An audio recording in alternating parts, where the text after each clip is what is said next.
often get asked whether or not I can grow a plant in a pot container. There are a lot of common pitfalls to this as well. Here are 6 mistakes that you can commonly make when you are growing plants in containers. Hello, I'm Rosie Hardy. This is Rosie Hardy Gardening. If you enjoy our videos, please do subscribe to the channel. Okay, let's start with number 1. So, what happens with watering? Watering is one of those key things that when you grow in a container that people make the mistake of.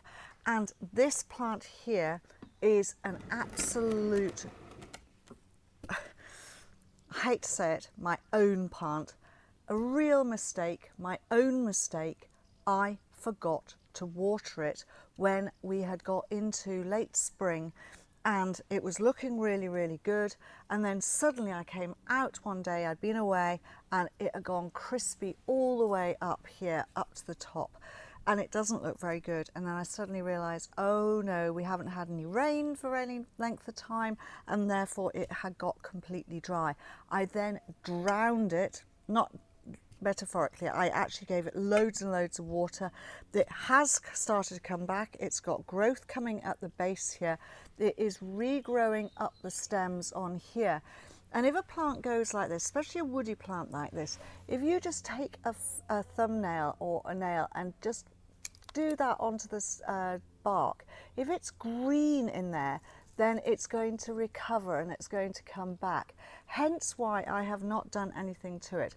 I could make it look a bit better and get rid of the old dead leaf, but it isn't. So one thing is underwatering.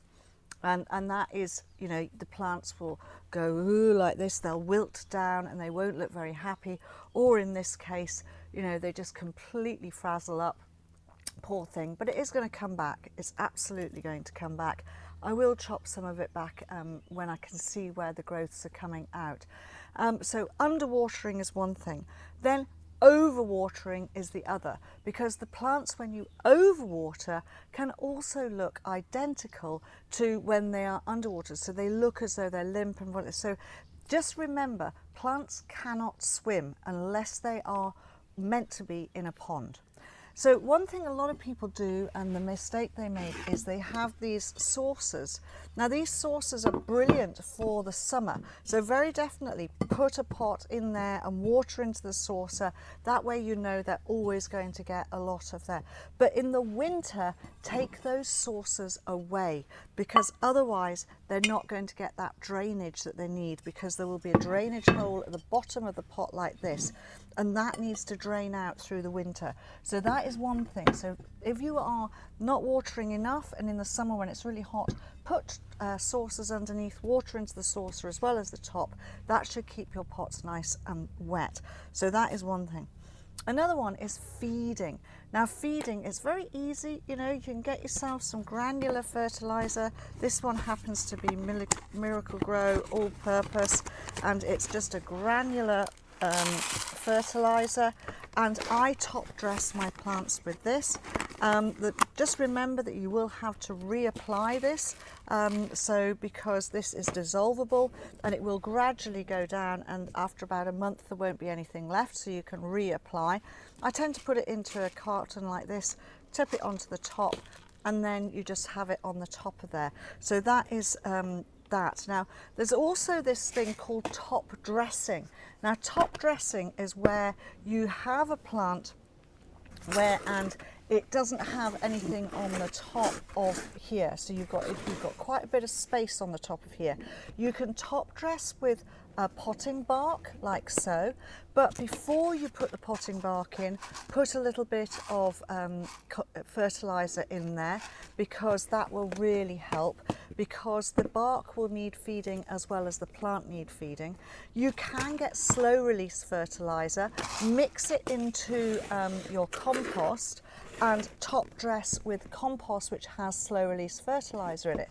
So this has slow release fertilizer in it, these little granules that you can see here, and you would just literally put that around on the top of your plant like that, which means that you are fertilizer will go down and go through. Because if you use a liquid feed, or if you use something like this, every time you water, you're reducing the amount of feed that there is there. So that is something to be aware of. So when you are liquid feeding, just make sure that you are doing it regularly. So that is your top-up feed. You need to start off by having already top-dressed the plants with something with a slow-release fertilizer or a fertilizer like this in it, and then every now and again you need to add by giving them some extra, because every time you water, the nutrients go straight out. That's why actually a saucer is quite good, because the nutrients will stay in that water a little bit longer. But remember, you do need to feed. Your plants will be so much happier, so much healthier if you feed them well. Okay, so the third mistake a lot of people do, and that is that they have their plants in either a too small a pot or too large a pot. So this little saxifrage here is in quite a small pot. It's flowering away freely. I would not pot it up while it is flowering. However, once it has finished flowering, it needs to go up into a bigger pot. Now, the best thing to do is have a look and see what size pot you've got, and then the one against. So if you can put it in like that, and then you've got enough room around the side, then that is quite good. You could also just go up maybe to that size. A plant like a saxifrage will grow quite nicely. I would prefer it to go into that size pot, but some people will sort of think, oh no, I'm going to put it into a much larger, well no, much larger, a much larger pot, and they'll put it into something like that. Well, it is going to be swamped in a pot that size, because there's so much gap and so much compost. There's no way. You need to do an intermediate before it goes into that. You could go into that from that, but not from that. So into that one first, and then let it grow, let it have a good amount, and then if you want it to be bigger, then into that one. The problem with potting up into a really large pot with something that is quite small is you get all of that wasted compost. Its roots can't go out, and it's almost like it is overwatered. It's too much for it. So you are better off doing 2 lots of potting, getting it growing into this, and then going up into this larger pot like so, because it will eventually go into that. And as you can see, you've got a reasonable amount of growth. There's plenty of compost in there that will grow nicely, and then once it's got and fitted that one, then it can go into that one and it will be perfectly fine. So just remember to do it in stages like that, and that's far better. Even with things like shrubs, which you know are going to get really big, make sure that they go into the correct size. And the other thing to have a look at as well is, if you have a look at this container that I've got this shrub in, you'll see it's a very long container.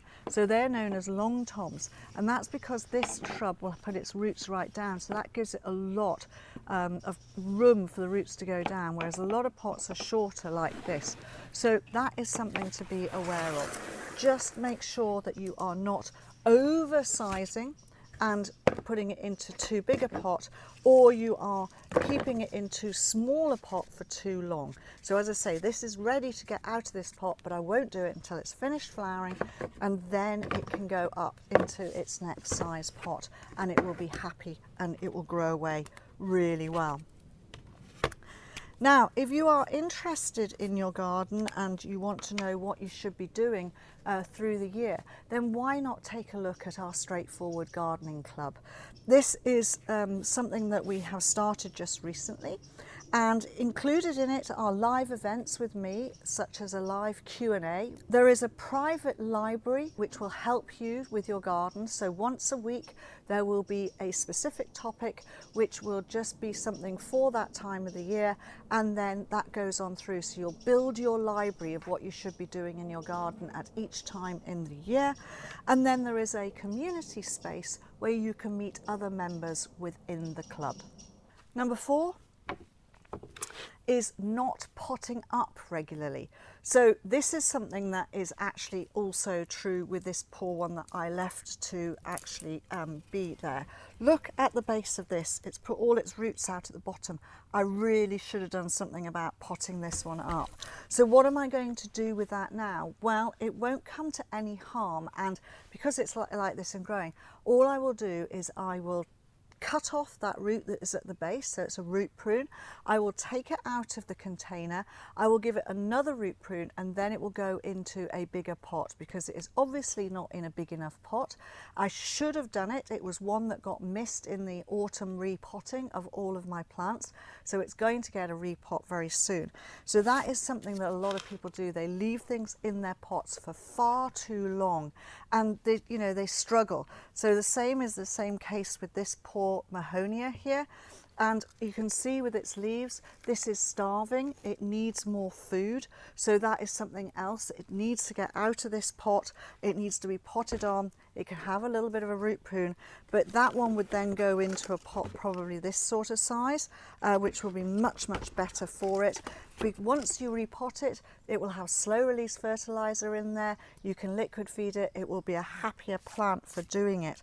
Now, the one thing I haven't mentioned here, and a lot of people ask about, is putting crocks into the bottom of the pots.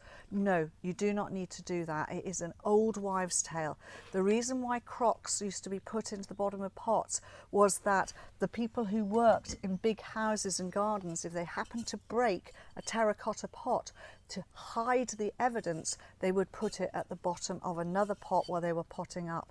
You do not need to put any crocks in the bottom of your pots, okay? So just, make sure when you pot up, you root prune and you repot, and they should be repotted annually, most of your things that are in there, unless they're in really huge containers, in which case you do a top dressing with fertilizer and a compost, which has probably got a little bit of soil-based loam in there as well, and that will work really nicely. Number 5 is the location of where you are putting your pots. So if you go and put your pots, which are meant to be in a sunny spot, and you go and put them in the shade, they're not going to be very happy. So remember that the location that you put your pots is key as well, so that you are putting them in a similar area where they would like to be. So if they're in the ground, they would be in a sunny spot. If they're in a pot, they're going to be in a sunny spot. So that is something to really think about when you are locating where you are putting them, how you are arranging them. If they are on the west side of your pot bank and they don't really want to be in a hot area, then you need to put them on the east side of your pots. Just put them into a shadier spot if that's where they want to be. So that is number 5. So number 6 is this fact that people love terracotta pots. However, you are better off not planting directly into your terracotta pot. There are 2 reasons for that. One, the terracotta pot is porous. So whenever you water your plant, you're also watering the terracotta pot. So therefore it absorbs quite a lot of the water, which then doesn't go to your plant. Because it is porous, it also dries out very quickly, which means that the root ball of your plant in here is going to get really quite hot. So I would always suggest you use a liner pot. I haven't got one that's small enough to go in here, but use a pot that will fit in and go in, and then you can move your plants out. Hence why my one here that I overdid is in a big container, and I can get it out of this container and I can then move it on to another one, and I can reuse that pot once I pot this one up to put something else in that will fit into this terracotta pot. Glazed ones are not quite as bad, but when they are this type of terracotta pot, I would always recommend using a liner pot inside there. That will help a little bit with insulation as well, because they won't get as hot, because the terracotta will get quite warm in the summer. It will get very dry. It will take all of the water out of your plant as well. So the other thing as well is when you do pot directly into a terracotta pot, the roots tend to get stuck to the side, so it's quite often quite difficult to actually get the plants out again without breaking your pot or causing damage to the plant itself. So as I say, get yourself some nice liner pots that will go in there. That will be so much easier, and you can move plants around. It means that your terracotta pots can stay in situ where you want them, and then you just, as you need to, you just put a plant in there, and then when you want to change it over to something else, or that one has finished, you take it out and you put something else in there. So that works really well. So those are the things. So really the key things are, watch how you're watering, make sure you feed them all, make sure they're not in too small or too large a container. Remember to repot regularly, at least once a year. Do some top dressing if you need to. Don't put the plant in the wrong place, i.e. don't put a sun lover in the shade, and then don't do planting directly into your terracotta pots. Use a liner pot, and then your terracottas will last a lot longer and you can have a much better displays because you can just move things around. Hope that has made things a little bit clearer for you about how to grow in containers. Enjoy your plants and have fun with them. Thank you very much for watching, and please do subscribe to the channel. If you want to watch another video of mine, YouTube thinks this one is perfect for you.